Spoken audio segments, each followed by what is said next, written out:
Hello students. और आज हम लोग कक्षा 12 भूगोल में कुछ अन्य टॉपिक डिस्कस करेंगे और आज एक नया अध्याय देखते हैं। अध्याय 7 में तृतीयक और चतुर्थ क्रियाकलाप, इसको हम टर्टियरी एंड क्वाटरनरी एक्टिविटीज भी कह सकते हैं। इसके पहले हम लोगों ने अध्यायों में प्राथमिक क्रियाएं देखी थी और द्वितीयक क्रियाओं से संबंधित हम लोगों ने पढ़ा था। जिन स्टूडेंट्स के पास ये वीडियो न पहुंचे हों वो पिछले वीडियो को देख सकते हैं। और अब आज देखते हैं हम लोग तृतीयक और चतुर्थ क्रियाकलाप। अब इसके अंतर्गत कौन कौन सी सुविधाएं होंगी या क्या क्या चीजों के बारे में हम लोग पढ़ेंगे, इन सब के बारे में आज चर्चा करते हैं। तो सबसे पहले प्रारंभ करते हैं कि शुरुआत में हम लोग ने प्राथमिक क्रियाएं, फिर द्वितीयक क्रियाएं, इसके बाद तृतीयक, चतुर्थ और पंचम क्रियाकलाप आजकल प्रचलित हैं तेजी से। और इन सभी क्रियाकलापों में सबसे पहले ये जानना है कि जितना भी शिक्षा से संबंधित, स्वास्थ्य से संबंधित, मनोरंजन, कानूनी एवं प्रशासनिक सेवाओं की आवश्यकता पड़ती है, या हम इसको ये कह सकते हैं कि जन सेवाओं को जुटाने वाला जितना भी क्षेत्र होगा वो तृतीयक क्षेत्र कहलाता है। इसका मतलब जन सेवाओं को जुटाने वाला जितना भी क्षेत्र होगा। अब जन सेवा कौन कौन सी, उसमें एजुकेशन भी शामिल होगी, हेल्थ भी शामिल होगी, इंटरटेनमेंट भी होगा, कानूनी कार्य भी होंगे, प्रशासनिक सेवाएं भी होंगे। ये सब जनता की सेवाओं के लिए व्यवस्थाएं दी जाती हैं और इन सबको कहते हैं हम लोग तृतीयक क्षेत्र कहते हैं। और ठीक इसी तरह डॉक्टर, वकील, शिक्षक, न्यायाधीश, पुलिस अधिकारी और साथ में डाकघर और संचार तंत्र से जुड़े हुए जितने भी कर्मचारी होंगे वे सभी कर्मचारी इसके अंतर्गत आते हैं। तो यहाँ पे हम लोग तृतीय क्रियाओं से संबंधित चीजें जान गए कि जन सेवाओं से संबंधित जितने भी चीजें होंगी वो सभी आपकी तृतीयक सेक्टर से संबंधित होगी, तृतीयक क्रियाकलाप से संबंधित होगी। और इसमें मेन इसका उद्देश्य है जनशक्ति सेवा, क्योंकि अधिकांशतः जितने भी तृतीयक क्रियाकलाप हैं इन क्रियाकलापों के क्रियान्वयन से कुशल श्रमिक, प्रशिक्षित जो विशेषज्ञ होंगे, स्पेशलिस्ट होंगे और सलाहकार, परामर्शदाता होंगे, इनके द्वारा ही ये संपन्न किया जाता है। और धीरे धीरे फिर अब चौथे और पांचवी क्रियाओं के क्रियाकलाप में भी हम लोग आगे देखेंगे। तो यहाँ पे एक सारणी बनी हुई है और हम इसको, इस टेबल को आपको जूम करके दिखा रहे हैं कि इस टेबल में क्या क्या चीजें हैं। इसको आप सावधानी पूर्वक अपनी नोटबुक में बना सकते हैं। और इसमें ये शो कर रहा है कि जो सेवा सेक्टर है, ये जो सेवा सेक्टर है इसमें तृतीयक क्रियाकलाप है, एक तरफ ये चतुर्थ क्रियाकलाप है और एक तरफ ये पंचम क्रियाकलाप है। अब जो तृतीयक क्रियाकलाप हैं इसमें व्यापार एवं वाणिज्य क्षेत्र भी आएगा, परिवहन क्षेत्र भी आएगा।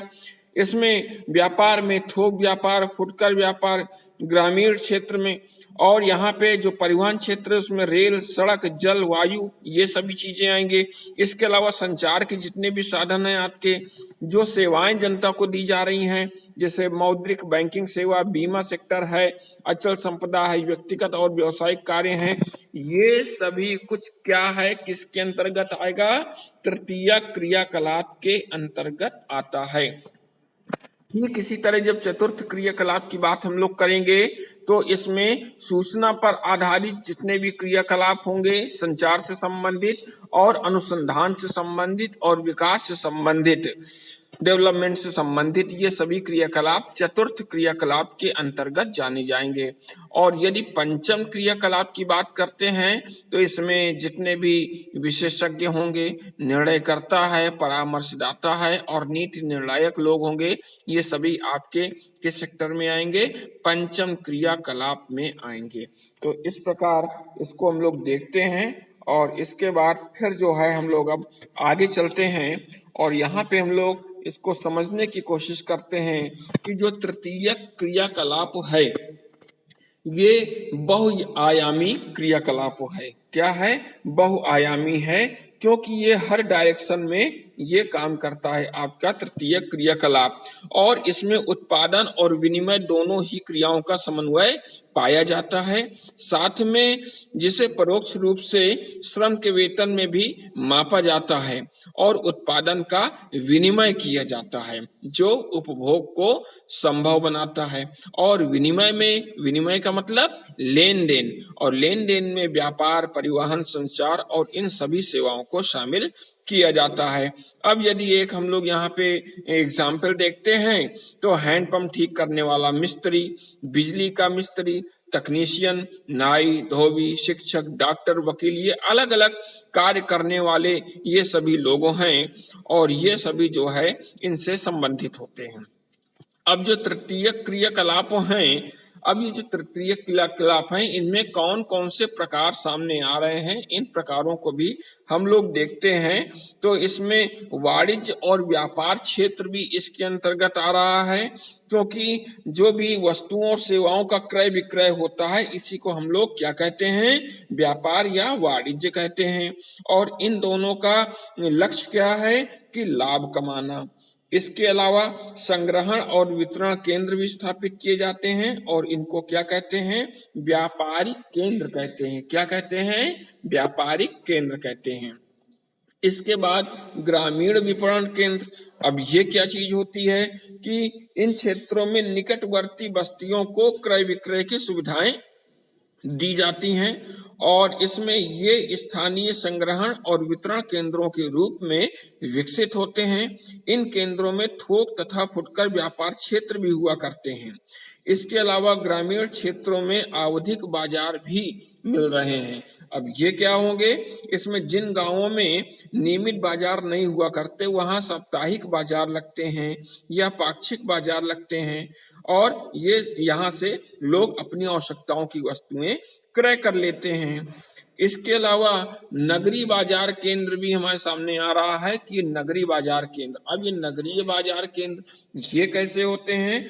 तो इसमें विशिष्ट नगरीय सेवाएं सुलभ कराते हैं, और साधारण से लेकर के अति विशिष्ट वस्तुएं मिल जाती हैं। इसमें ये श्रम बाजार, आवास और निर्मित और शैक्षणिक और व्यावसायिक सेवाएं भी सुलभ कराते हैं। इसमें कोचिंग सेंटर्स हैं, नर्सिंग होम, दांतों और आंखों के डॉक्टर्स, वकील, परामर्शदाता, पशु चिकित्सक, ये ढेर सारे लोग अपनी सुविधाएं उपलब्ध कराते हैं, और इन सेवाओं का लोग लाभ उठाते हैं। इसके अलावा फुटकर व्यापार भी होता है और थोक व्यापार भी होता है। तो अब थोक बाजार वह बाजार है जहां से फुटकर व्यापारी पर्याप्त मात्रा और रियायती दरों पर माल खरीदते और बेचते हैं। थोक व्यापार का जो गठन है बिचौलियों, सौदागरों और पूर्ति घरों द्वारा हुआ करता है। इसके अलावा अगली चीज आते हैं हम लोग कि परिवहन। अब परिवहन के बारे में क्या है? ये परिवहन सेक्टर इसमें शामिल है तृतीय क्रियाकलाप में। और परिवहन चूंकि व्यापार और वाणिज्य का मेन आधारशिला है, बिना परिवहन के व्यापार हो ही नहीं सकता, और वस्तुओं, क्रेताओं, विक्रेताओं और सेवाओं का आवागमन परिगमन इसमें हुआ करता है। परिवहन वह तंत्र और व्यवस्था है जो उत्पादन, विनिमय, वितरण और उपयोग को संभव बनाती हैं।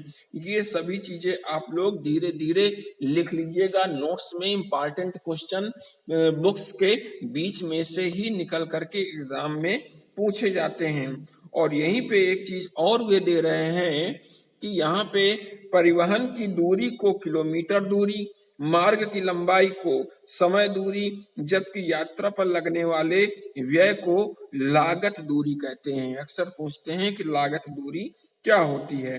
ठीक इसी तरह मानचित्रों में समान समय में पहुंचने वाले स्थानों को मिलाने के लिए जो खींची गई रेखाएं होती हैं उनको हम लोग समकाल रेखाएं कहते हैं। क्या कहते हैं? समकाल रेखाएं कहते हैं।